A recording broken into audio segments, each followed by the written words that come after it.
like to direct our first question to Vraja Lila and Ekavira Prabhus. And that question is, look, we are living in a time of global challenges right now. How can we have a relationship without conflicts? Is that even possible? How close can we get? Thank you so much, Prabhu. And we really are grateful to be here with all of the exalted devotees on the panel and all of the exalted devotees in the group, in the audience. You actually hit the nail on the head. Is it possible to have relationships without conflict? It's possible, but not probable. It's not probable because we're different individuals, different people with different perspectives and perceptions. So first of all, what is a conflict? I said, let's look up conflict. Let's see what Merriam-Webster has to say about conflict. So Merriam-Webster, Uvacha, conflict defined: a serious disagreement or argument, typically a protracted one. A serious disagreement, and typically a protracted one. So why serious and why protracted, or extending such a long time? Well, serious because of the different emotions that manifest when engaged in a particular conflict. And usually those emotions are as strong as anger or resentment and things of that nature.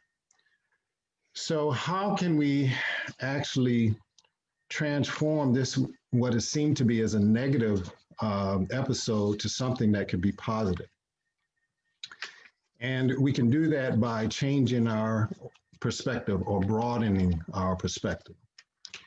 And so when we engage in a conflict, we can de-escalate this emotional state that we may be in by trying to remain calm. Now that's very difficult in the heat of a situation. However, we have this acronym that we want to introduce, and it gives 4 different areas in which can assist us in transforming a conflict from something that we can perceive as a negative interaction as something that is positive. So calm, this is the acronym, C-A-L-M, calmness, transforming a heavily emotional situation into a calming situation. First, calm, that stands for commitment to the relationship and the processes in which we develop a synergistic relationship. Many of our difficulties or conflicts that we have in today's world are because there is not a commitment to the relationship. And we can't come to a resolution or transformation because we haven't made this commitment. So that's the first point, the commitment to the relationship, and also the process to develop a synergistic relationship. The second point, A, that's seeing a conflict as an asset or an opportunity for growth. Again, conflict has this negative connotation. However, if we can see a conflict as an opportunity to have clarity, to go deeper and to, go deeper into the relationship, we can de-escalate these emotions that manifest typically in these conflicts. So we see this as an asset or an opportunity for growth. The third point is L.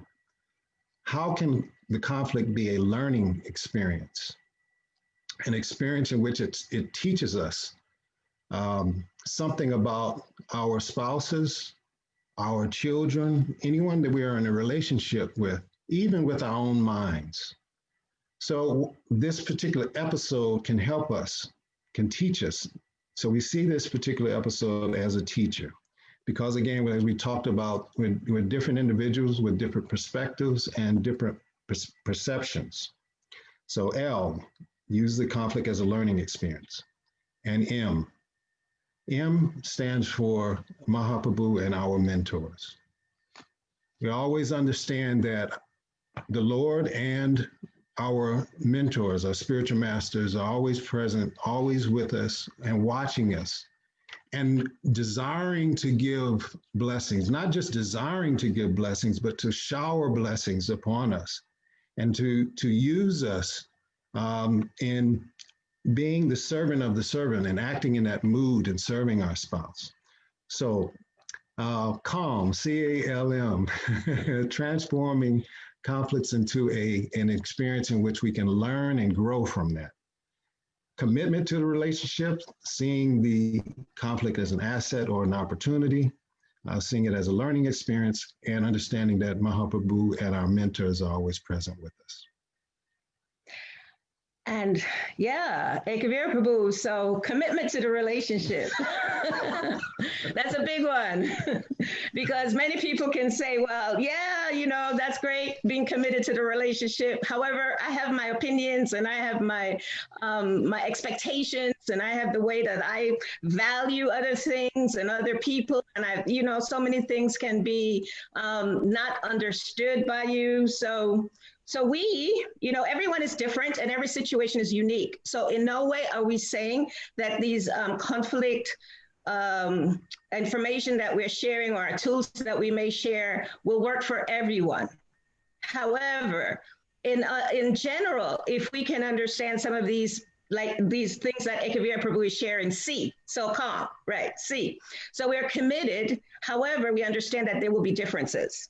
We have this uncompromising, unified understanding in our marriage. It's uncompromised in that we understand that we need to, and we always do, embrace the process of internal development.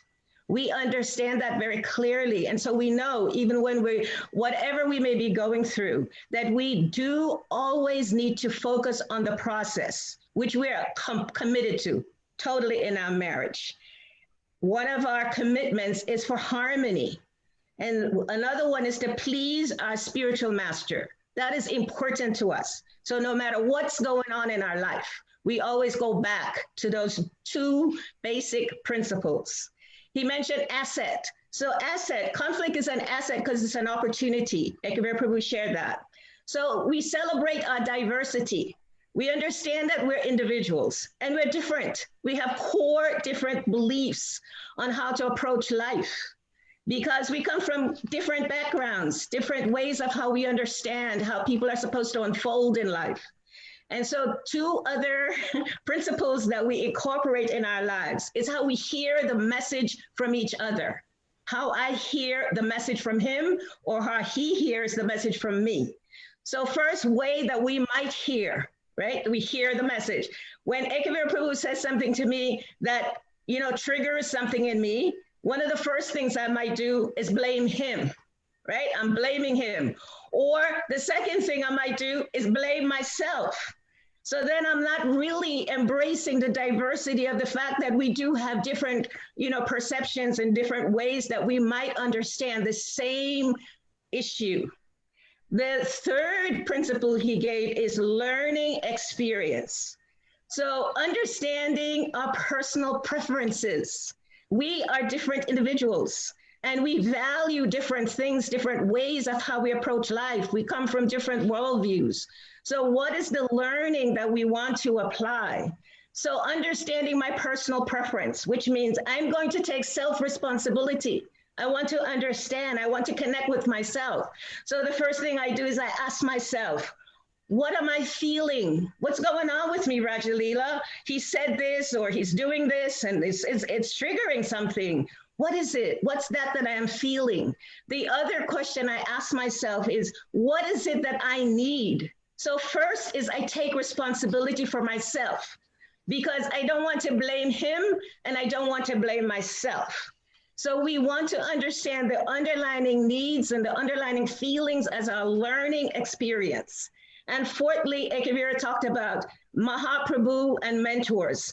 So absolutely, there is no way that we can compromise our sadhana program. There is just no way, because everything that we share from a secular perspective about dealing with conflicts, the way that we can actually face and deal with our conflicts more easily than anything secular that we can share with you is really to have together a sadhana experience together. We chant together. We need to, worship together. We need to do these things together.